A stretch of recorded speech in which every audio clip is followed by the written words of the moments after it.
இந்த பொதுக்குழு முக்கியத்துவம் வாய்ந்த ஒரு பொதுக்குழு. இந்த மண்டபம் அனைத்து இந்திய அண்ணா திராவிட முன்னேற்ற கழகத்திலே பல்வேறு திருப்பங்களை சந்தித்திருக்கிற ஒரு இடம். மாண்புமிகு அம்மாவுடைய மறைவிற்கு பிறகு இந்த இயக்கம் அம்மாவுடைய அரசு இருக்குமா இருக்காதா என்ற நிலையிலே, அந்த ஒரு இக்கட்டான சூழ்நிலையிலே, ஒரு சோதனையான காலகட்டத்திலே இந்த இயக்கத்தை வழிநடத்துகின்ற இந்த இயக்கத்தில் ஒரு தொண்டனாக இருந்து இன்றைக்கு அந்த தொண்டர்களால் ஏற்றுக்கொள்ளப்பட்டு கழகத்தினுடைய அம்மாவுடைய ஆட்சியை முதலமைச்சராக பொறுப்பேற்று 4.5 ஆண்டு காலம் ஒரு சிறப்பான ஆட்சி. சிறப்பான ஆட்சி என்று சொல்வதை விட எளிய ஏழை எளிய மக்களுக்கு அவருடைய உணர்வுகளை புரிந்து கொண்ட, அவருடைய கஷ்டங்களை புரிந்து உடனுக்குடன் ஆட்சி நிவாரணங்களை கொடுத்து சிறப்பாக ஆட்சியை கொடுத்த அரசு எடப்பாடியார் அரசு. அது மட்டுமல்ல, அதற்கு பிறகு இந்த இயக்கத்திலே எதிரிகள் மட்டுமல்ல, துரோகிகளால் இந்த 7.5 ஆண்டு காலம் இதுவரை இந்த அனைத்து இந்திய அண்ணா திராவிட முன்னேற்ற கழகம் 53வது ஆண்டு காலத்தை அடையெடுத்து வைத்திருக்கிறது. இந்த 53 ஆண்டு காலத்தில் பல்வேறு சோதனைகளையும் இந்த இயக்கம் சந்தித்திருக்கிறது, பிளவுபட்டிருக்கிறது, சின்னம் முடக்கப்பட்டிருக்கிறது. ஆனால் அப்போதெல்லாம் சந்திக்காத சோதனைகள் எல்லாம் இந்த 7.5 ஆண்டு காலம் பல்வேறு சோதனைகளை இந்த இயக்கம் சந்தித்திருக்கிறது. ஆனால் சந்தித்தாலும் எந்தவித சேதாரம் இல்லாமல் எஃகு கோட்டையாக இன்னைக்கு அனைத்து இந்திய அண்ணா திராவிட முன்னேற்ற கழகம் இன்றைக்கு இதே இந்த ஸ்ரீவாரி மண்டபத்திலே இருக்கிறது என்றால் அதற்கு காரணம், முழு காரணம் ஆளுமை மிக்க நம்முடைய பொதுச் செயலாளர் எடப்பாடியார். அந்த எடப்பாடியாரை கொண்டு வந்த இங்கு அமர்ந்திருக்கிற அனைத்து பொதுக்குழு உறுப்பினர்கள், இங்கே நிரம்பியிருக்கிற இந்த அரங்கம், இதே அரங்கத்தில்தான் நம்முடைய எடப்பாடியார்களை பொதுச் செயலாளராக தேர்வு செய்த இடம். அன்றையிலிருந்து இன்று வரை பல்வேறு சோதனைகள். அனைத்து இந்திய அண்ணா திராவிட முன்னேற்ற கழகம் என்றைக்கு ஆரம்பிக்கப்பட்டதோ ஒன்றை நன்றாக புரிந்து கொள்ளுங்கள், நம்மை தோற்கடிப்பதற்கு எவனும் இல்லை, தோற்கடிக்க முடியாது. நாம் நம்பிக்கையோடு இருக்க வேண்டும். நம்பிக்கைதான் நம் வெற்றிக்கு முதல் படி. அந்த நம்பிக்கையை சீர்குலைக்க வேண்டும் என்பதற்காக தான் இன்றைக்கு பத்திரிகைகளும் ஊடகங்களும் வாயிலாக இன்றைக்கு நம் மீது மறைமுகமாக நேரடியாக தாக்குதலை இன்றைக்கு நடத்தி கொண்டிருக்கிறது.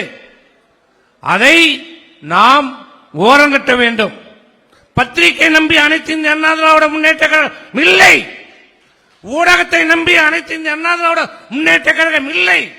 2 கோடி தொண்டர்களை நம்பி இருக்கிற இயக்கம் அனைத்து இந்திய அண்ணா திராவிட முன்னேற்ற கழகம். அன்றைக்கு இந்த எடப்பாடியாரை பொதுச் செயலாளராக தேர்ந்தெடுக்கப்பட்டு எப்படி இருந்ததோ அதே எழுச்சி, அதே ஆரவாரத்தோடு இன்றைக்கும் இருக்கிறது. காது இருந்தும் கேட்காத செவிடர்களுக்கும், கண்ணிருந்தும் பார்க்காத கூடர்களுக்கும் நன்றாக பார்த்துக் கொள்ளுங்கள். இந்த மண்டபத்தில் இங்க நிரம்பி இருக்கிற இந்த தொண்டர்களை பாருங்கள். எங்கடா இருக்குது? எங்க இருக்குது கருத்து வேறுபாடு? எங்க இருக்குது சலசலப்பு வராதா? கருத்து வேறுபாடு வராதா என்று எண்ணிக்கொண்டிருப்பார்கள். இங்கே பாருங்கள், இந்த எழுச்சியை பாருங்கள். இதுதான் 2026 நம்முடைய அம்மாவுடைய ஆட்சி எடப்பாடியார் தலைமையில் அமைவதற்கான எடுத்துக்காட்டு. ஆகவே இந்த ஊடகங்களை, பத்திரிகையில் வரும் செய்திகளை மறந்து விடுங்கள், படிக்காதீங்க. அவர்களை உளவு ரீதியாக நம்மை பலவீனப்படுத்த பார்க்கிறார்கள். அவர்களுக்கு தெரியும் நம்முடைய பலம் நமக்கு தெரியுதோ இல்லையோ, திமுகவுக்கு தெரியும். அண்ணா திமுக தொண்டனுடைய பலம் திமுகவுக்கு தெரியும். இந்த அண்ணா திமுக கடைசி தொண்டன் இருக்கிற வரை இந்த அனைத்து இந்த அண்ணா திராவிட முன்னேற்ற எந்த கொம்பல்ல 100 கருணாநிதி வந்தாலும் ஒன்றும் செய்ய முடியாது. அதனால்தான் இந்த தொண்டனுடைய மனதை சோர்வடைய வைக்க வேண்டும் என்பதற்காக பல்வேறு தவறான செய்திகளை இன்றைக்கு பரப்பிக் கொண்டிருக்கிறது. இதெல்லாம் தலைவர் காலத்திலிருந்து நாம் பார்த்துட்டு இருக்கிறோம். ஆகவே அனைத்து இந்திய அண்ணா திராவிட முன்னேற்ற கழகம் மக்களை நம்பி மக்களுக்காக பாடுபட்டுக் கொண்டிருக்கிற இயக்கம் அனைத்து இந்திய அண்ணா திராவிட முன்னேற்ற கழகம். இன்றைக்கு இந்த ஸ்டாலின் கனவு கண்டு கொண்டிருக்கிறார். அண்ணா திமுக அழைத்து விடலாம், வழக்குகளை போடலாம், கைது செய்தலாம் என்று அடைக்கிவிடலாம் என்று நினைத்துக் கொண்டிருக்கிறார்கள். இங்கே நம்முடைய முன்னாள் அமைச்சர் திருமதி வளர்மதி அவர்கள் பேசும்போது சொன்னார், அவர் வரலாற்றில் இருந்ததெல்லாம் சொன்னார். ஏன் வரலாற்றுக்கு போனோம்? இன்னைக்கு நம்ம சமகாலத்தில் நம்ம வாழ்ந்து கொண்டிருக்கிறோம். இப்ப நடந்தது ரொம்ப நாளா இல்ல, நடந்த ஒரு 6 மாதத்துக்கு முன்னாடி இலங்கையிலே ஒரு குடும்ப ஆட்சி நடைபெற்றுக் கொண்டிருந்தது. ராஜபக்ஷ குடும்பம், அப்பா புள்ள அண்ணன் தம்பி மாமா வந்தார், அவன் குடும்பமே அங்க ஆட்சி செய்து கொண்டது. என்ன நிலைமை?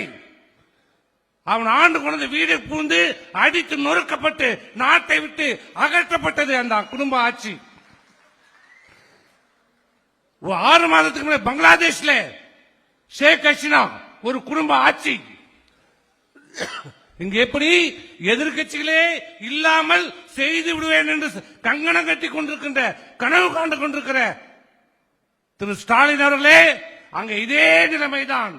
எதிர்கட்சிகளை அடக்கி ஒடுக்கி அந்த முன்னாள் முதல்வரை பிரதமரை கைது செய்து கிட்டத்தட்ட 8 ஆண்டு காலம் சிறையில வைத்து எதிர்கட்சிகளே இல்லாமல் தேர்தலை சந்தித்து பிரதமரான நிலைமை இன்றைக்கு என்ன? அந்த குடும்பங்களுடைய நிலைமை என்ன? இப்ப 20 நாளுக்கு முன்னாடி சிரியாவை ஆண்டு கொண்டிருந்த அசாத் 50 ஆண்டு காலம், 1 வருஷம் இல்ல 2 வருஷம் இல்ல 50 ஆண்டு காலம் அந்த குடும்பம் அந்த நாட்டை ஆண்டு கொண்டிருந்தது. இன்றைக்கு அந்த அசாத் வெளிநாட்டுக்கு தப்பி ஓடி இருக்கிறார். மக்கள் பொங்கி எழுந்து அவருடைய அரண்மையை அடித்து நொறுக்குகிறார்கள். அந்த அசாத்துடைய தலையை வெட்டி செருப்பால் செருப்பால் அடிக்கிறார்கள்.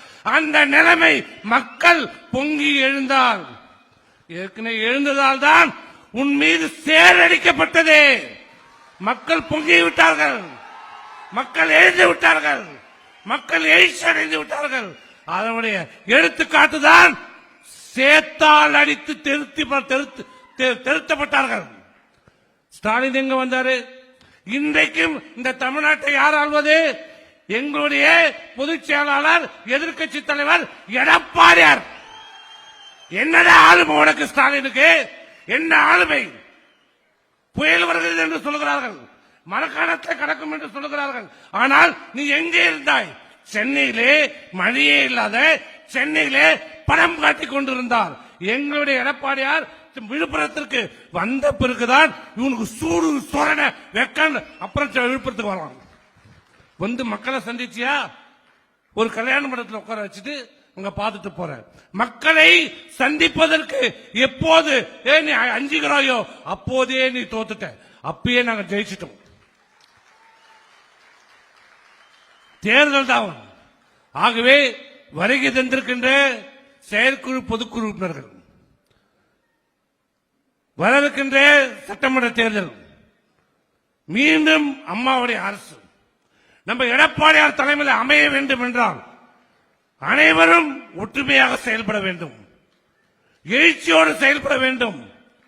கூட்டணி எல்லோரும் கேட்பது கூட்டணி. நான் கேட்கிறேன், 2001 தேர்தலுக்கு 3 மாசம் வரைக்கும் கூட்டணி வந்ததா? எப்ப வந்தது? தேர்தலுக்கு 10 நாளுக்கு முன்னதான் கூட்டணி அமைஞ்சது. எப்படி அமைஞ்சது?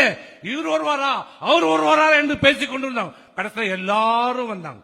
மிகப்பெரிய ஒரு கூட்டணி, மிகப்பெரிய ஒரு வெற்றி அம்மாண்டு பெற்று தந்தாங்க. 2011 கூட்டணி வந்ததா? எப்ப அமைஞ்சது? தேர்தல் அறிவித்து வேட்புமனு தாக்கல் செய்வதற்கு முன்புதான் கூட்டணி அமைந்தது. மிகப்பெரிய ஒரு கூட்டணி. ஆகவே கூட்டணி வரும், அதை பொதுச் செயலாளர்கள் பார்த்துக் கொள்வார்கள். கூட்டணி அமையும். நம்ம அமைக்கிறோமோ இல்லையோ அவன் அமைச்சு கொடுத்துருவான். கவலையே படாதீங்க. ஸ்டாலின் அவனே அமைச்சு கொடுத்துருவான். கூட்டணியே அமைச்சிருவோம். காலம் நமக்கு அனைத்து இந்திய அண்ணா திராவிட முன்னேற்ற மிகப்பெரிய வெற்றி கூட்டணி அமைத்து தரும். இது சரித்திரம்.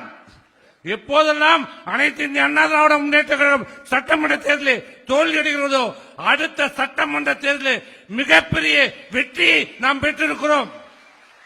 அந்த நம்பிக்கையோடு, அந்த எழுச்சியோடு, அந்த உற்சாகத்தோடு நீங்கள் அனைவரும் தேர்தல் பணியாற்றி நம்முடைய அம்மாவுடைய ஆட்சியை எடப்பாடியார் தலைமையிலே அமைக்க வேண்டும் அமைக்க வேண்டும் அமைக்க வேண்டும் என்று கூறி விடைபெறுகிறேன். நன்றி, வணக்கம்.